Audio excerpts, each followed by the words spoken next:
Shalom. Welcome to this episode of MTV Jr, brought to you by Baron Hirsch Congregation, the best show in all of America.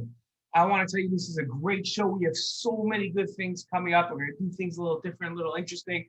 Some things stay the same, but let's talk about who I am. My name is Uri Pilchowski, and this is my family.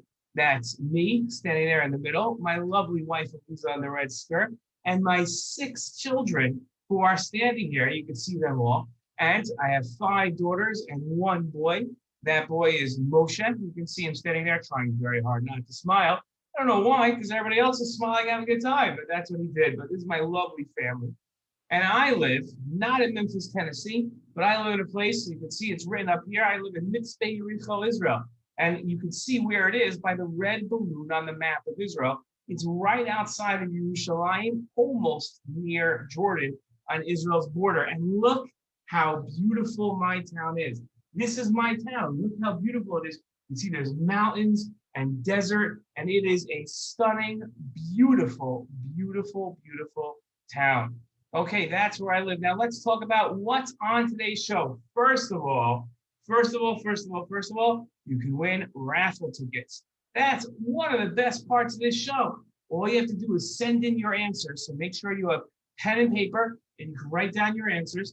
And then you can send them to me, and then you can have raffle tickets and win prizes. Anyone watching can win.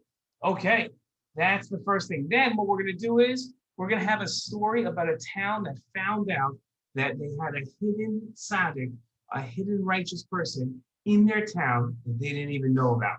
Okay, then we're going to learn about 10 American presidents, 10 famous American presidents. And then we're going to have the Hebrew word of the day. Actually, you know what? Let's do the Hebrew word of the day before we learn about the 10 presidents. And then we're going to play some games to win tickets. And then one last question that you can win 2 tickets on. So are you ready? The first thing we're going to do, okay, and this is exciting. First thing is we are going to listen to a great story. So hold on one second. Let's go to our story room here. We've got to switch over, okay? And this, you will love this great story.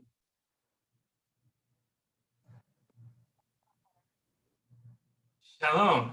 I have a great story for you today. This is a really, really good one. Okay, the story takes place in a town where there were people, a lot of people lived there. Not a ton of people, not millions of people, but a good amount of people, and a lot of Jewish people lived there. And some of the Jewish people were very wealthy. Some of the people weren't so wealthy, and some of the people were very poor. And every week, the Gavite tzedakah, the person in charge of collecting tzedakah, would go around from house to house and ask people to donate some money to help the poor people be able to have food for that week and for Shabbat. And the very, very rich people would give. The people that were average would also give, not as much as the wealthy people. And the poor people wouldn't give. But the Gavite tzedakah would go around on Thursday night and he would give out money to people so that they would have to the poor people so that they would have money to buy food for Shabbat and for the entire week. And that's how it went every single week. And everybody gave except for one person. One person refused to give. And he would go every week, the Gavite tzedakah would knock on his door and say, I'm here to collect money for tzedakah for poor families. And the wealthy person would get very angry. And he would say, why do you keep coming here? I don't understand. I don't want you here. Get away. And he would slam the door shut and don't come back next week. But every week the Gavite tzedakah would go because he said, you never know. One week, maybe he'll do the right thing and he'll give some tzedakah. And that's what he did every single week. And every single week he said no, got angry, and slammed the door shut. Now, every week the Gavite tzedakah never told anybody this, but every week he would go around, and every week there wouldn't be enough money for all the poor people. And he would collect, but he would never be able to collect enough. There was never enough money. But he would go to sleep on the night he collected. He always collected on Monday night. He'd go to sleep on Monday night. and he'd be very worried the whole week because there wouldn't be any money, and there wouldn't be enough money for all the poor people to have food on Shabbat. And then he would go on Wednesday night before he would give out the money. Every single Wednesday night, he would go to sleep, shut the lights off on his house, and then on Thursday morning, he would wake up, and every week there was an envelope. There was an envelope full of money, slid secretly under his doorway. He didn't know where it came from, and every single week it was enough money for all the poor people to have food, so that he never had too little money, even though when he would go around and collect, he wouldn't collect enough.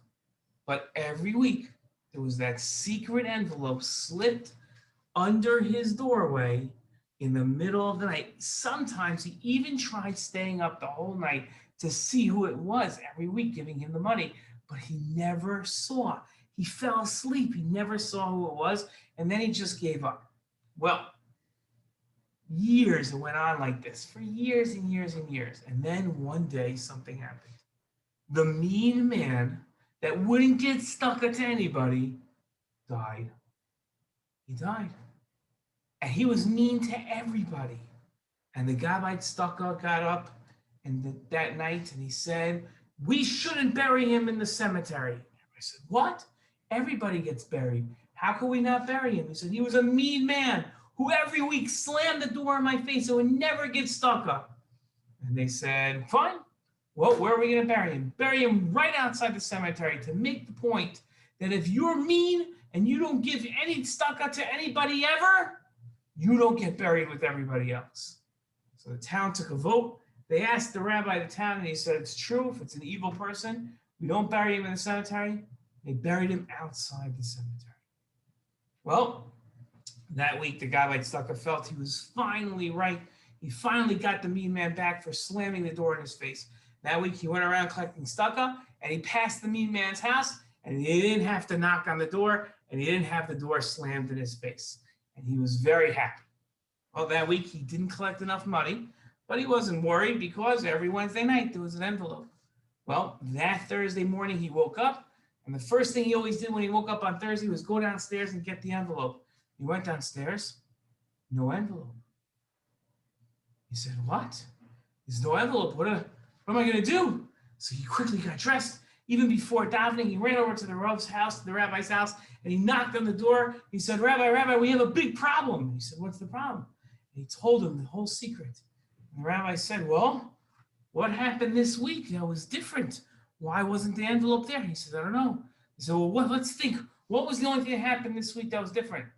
And they realized the only thing that was different this week was the mean man died. And the rabbi sat there and he said, "Oh, do you know who was slipping the secret money under your door? It was the mean man." And the rabbi gathered the whole town. He said, "We have to get everybody. We were wrong what we did." And they gathered everybody together. And the rabbi got up and everybody was in the shul. It was the first time the rabbi ever did something like that, where he told everybody they had to get together into the shul. And everybody was in the shul. It was very early in the morning. It was only 7 in the morning, but they got everybody into the shul. And the rabbi said, "We did something very wrong. We buried a tzaddik, a righteous man, outside the cemetery as if he was evil, as if he was a Russia." And everybody said, "What are you talking about? He was so mean." And the rabbi said, "It was an act. He was acting. He wanted to be a secret tzaddik.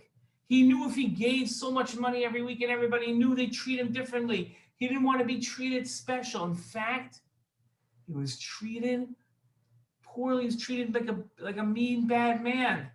And he knew in his heart he was a tzaddik, but he didn't want anybody to know because he was so humble." And sometimes the rabbi says the lesson is we don't always have to let everybody know what we're doing. And they dug the body up of the tzaddik, who they thought was a Russia, and they buried him in the best spot in the cemetery.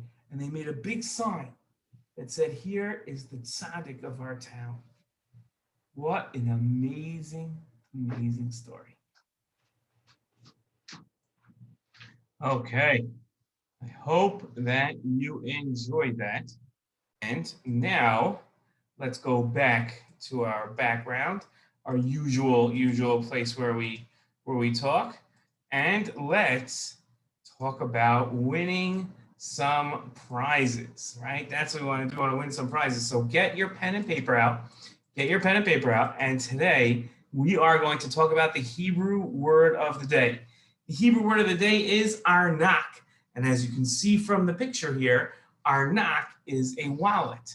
Arnak, Aleph, Resh, Nun, Kuf. Arnak is our Hebrew word of the day. Now write that down. Write down arnak.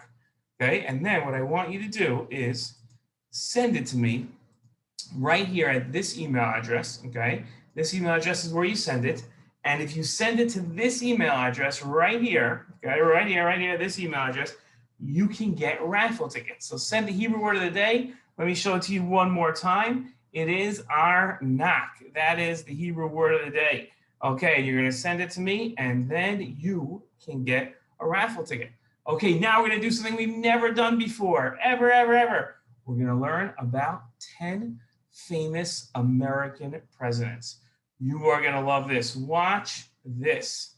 Here we go. Watch this. We're going to go here. Go to our story room again. Okay, and enjoy. Hello, today we are going to learn about 10 famous American presidents. There are 46 American presidents. We don't have time to learn all of them. We're only going to learn about 10 of them today. 10 famous American presidents. Now, you should know that to be the president of the United States, you have to be elected, which means that the people in America, all the people in America get together and they vote. You don't have to vote, and not everybody votes, but really, you should vote. And every 4 years, they vote for who's going to be the president.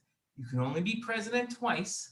Okay, you can only be president twice. So the most anybody can be president is 8 years. Okay, now that wasn't always the rule, but that is the rule today. You can only be the president for 8 years. Now, there's only 2 rules to be president. Well, first, you have to get elected. That's not really a rule. That means that more people have to vote for you than for the person running against you. There's usually only 2 people running for president. Sometimes there's 3. Okay, but that's the usual. So what do you think the 2 rules are to be the president of the United States? The first one is you have to be 35 years old. So if you're 2 years old or 3 years old or 5 years old or 10 years old, you can't be president. Even if you're 18, you can't be president. You have to be 35 because you get smarter as you get older, and we want you to be at least a little smart. And 35 is really where you can become a good president. So that's 35. The second is you have to be born in the United States of America. So even if you moved from a different place, and let's say you helped out America a lot and you're really good, let's say even you become a governor or a senator or a member of Congress, but if you weren't born in the United States, you can't be the president. That's the rule. So 2 rules. You have to be 35 and you have to have been born in the United States of America. Those are the 2 rules of being president. Okay, let's go on and learn about our presidents. So the first president that we're going to learn about is George Washington. Okay, now before George Washington was president, he was the general of the United States Revolutionary Army. What that means is that of the land of America used to be under England. England used to rule America, and they did not do it in a nice way. Today, we're friends with England. We weren't always friends. And the people living in America decided they are going to have a war against England, and they're going to become free. And the general, the person in charge of the army, was George Washington.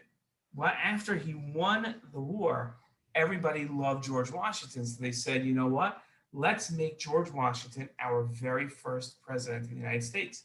We'll make him first president. They didn't want to have a king because that was what England had, and they didn't like England. So they made George Washington the first president. And they named the capital of the United States, which is Washington, D.C.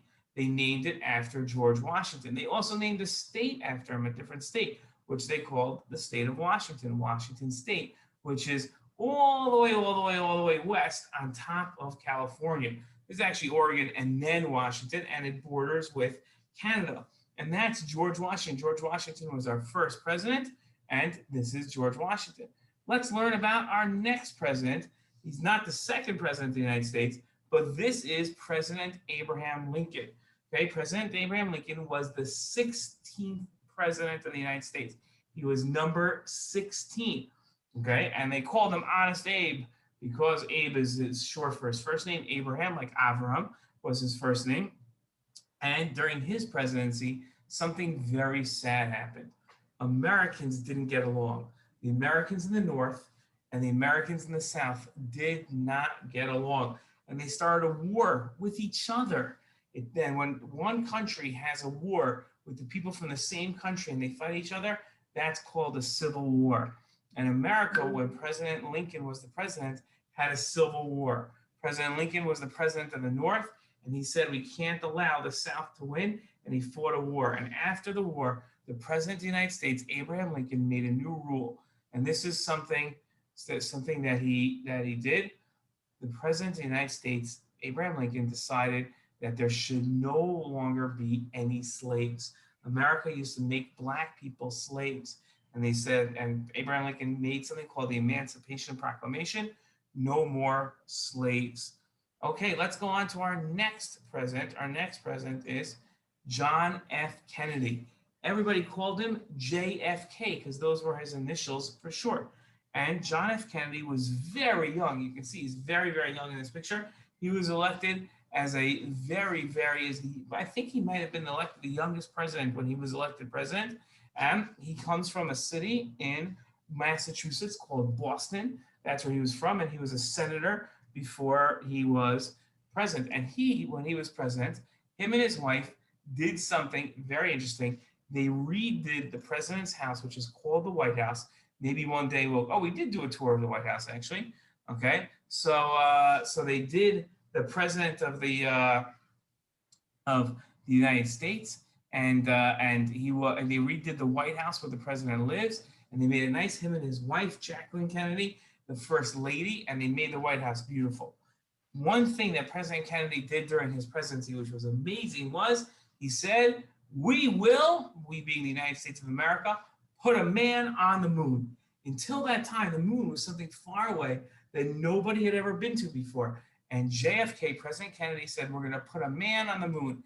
He also said something very interesting. Listen carefully to what he said. Ask not what your country can do for you, but what you can do for your country. And he said, don't always ask for what you're going to do for me. Ask what you can do for other people. And he said that about the United States also, that Americans should sit there and say, what can we do for America? Not just always, what's America going to do for me? Which is unfortunately a lot of times what people say. Okay, let's look at who our next president is. This is President Ronald Reagan. President Ronald Reagan was the president of the United States in 1980. From 1980 until 1988, he got elected twice. He was president. Now, what's interesting about President Reagan is before he was president of the United States, you'll never guess what he did for a living. Before he was president, he was an actor in movies. Okay, he was an actor in movies, and not just like a little actor. He was a very, very famous actor. And he started looking around and he said, you know what? I know I'm in the movies, but I think America could be better. So first he became the governor of California. And he was a very good governor in California. And then America said, well, he was such a good governor, we should have him as president. And they elected him as the president. During this, you see he's giving a speech. This is a famous speech that he gave. And he's got up. During one of his speeches, there were some very bad people in a country called the Soviet Union. And they built a wall in a different country called Germany. And they wouldn't let people cross over the wall, even if you had family members. Let's say you had one brother on one side of the wall, another brother on the other side of the wall, and they had their families. They couldn't get together. They couldn't see each other. So President Reagan said, that's not right. And he flew to Germany, and he said that he talked to the leader of Russia, and he announced, he said, Mr. Gorbachev, tear down this wall. And he wasn't scared. He said it the way it was supposed to be. And that's what President Reagan was very famous for. Let's go to our next president. Our next president is President Bill Clinton. President Bill Clinton was a president from the South. He was the president. He was from Arkansas, where he was the governor of Arkansas. And then nobody really knew who he was, but he was an amazing speaker, and he would get up and give speeches, and people really liked what he had to say. And they said, that man, he should be president of the United States. But he was also known for something else. He knew how to play the saxophone. And when he was running for president, every once in a while he'd go on TV and he'd play the saxophone. And he would play him. It's a musical instrument that looks like a horn, it goes like that. And he would play the saxophone, and he was really good at it. And people really liked it. That's not why they made him president, but that's what he liked. Bill Clinton, when he was president, he had a daughter who lived in the White House named Chelsea. And his wife, Hillary Clinton, was the first lady. And she became the first lady after Bill Clinton was president to run for the Senate. And she almost became the president of the United States. She ran for the presidency, and she just lost by a little bit. She would have been the first lady to become president, and he would have been the first president to become what would be called the first gentleman. Okay, maybe one day. Okay, the next president is President George W. Bush. The reason why we have to say his middle initial is because there was another President Bush. You know who that was? His dad. That's right. He was the second president to be the son of another president, right? So the first one was John Adams. Okay, was the son of the president, and George Bush was also the son of a president. During George Bush's time as president, something really bad happened in America. It's called 9/11, where some really bad people came and they flew airplanes into the towers in New York City and into the Pentagon, and it was during his presidency, and he had to start a war to make sure that that never happened again, and there was no more terrorism, no more of those attacks from bad people while he was president. Now, before he was president, he used to own a baseball team. Interesting, the Texas Rangers. Okay, the next president we're going to look at is President Barack Obama, who used to be a senator. He was very young also when he was elected president, okay? And he was very well known for being the first African-American president. A lot of people said that's never going to happen, but President Obama believed that America doesn't choose its president based on the color of their skin, but based on their character and who they are. And he was right, and they chose President Obama, and they elected the first African-American president. Then you had President Trump, President Donald Trump, who was the president, and before he was the president, he was a very successful businessman, and he even was a TV star. He made a TV show out of his businesses. And then, when he was president, he was very friendly to Israel. He moved the American embassy from the Tel Aviv to Yerushalayim because he said Yerushalayim is the capital. And when we're filming this, the president today is President Biden. President Biden, when we're filming this, and so it's still the first year of his presidency, President Biden was the vice president to President Obama, and he has always said that he loves Israel. So that's President Biden, and those are our 10 famous American presidents. I hope you like this. Shalom. Okay, I hope you like that lesson. That was something new that we've never done before. And let's get our prize backdrop back again so that we can see what the prizes we can win, because we're going to play a game now. Right, we love playing our games. There we go. Okay. So now let us go to here's our email address. Okay, you want to get a pen and paper, because I'm going to play a game with you now. I'm going to say 5 words. It's a memory game. So if you write down the 5 words and then you send them to me, you can win a raffle ticket. So here we go. Here are the 5 words. Number 1, you ready? A wallet. Number 2, tzaddik. Number 3, charity. Number 4, the word nice. Number 5, Israel. Okay. If you write those 5 words down and send them to me right here, you can win a raffle ticket. Okay, now we're on our last part of the show where you can win 2 raffle tickets. All you have to do is send me an email, and in the email, put this week's Parsha. If you just put this week's Parsha, send it to me, you get 2 raffle tickets. And don't forget, every week at Baron Hirsch, you can pick up the Fun Letter, Shabbat Fun Letter newsletter, which has jokes and Divrei Torah and Did You Know and a Mitzvah of the Week. And it talks about there's a word search in games and you can win more raffle tickets. Okay, that's this week's show. I hope you enjoyed and I hope to see you next Sunday. Bye-bye.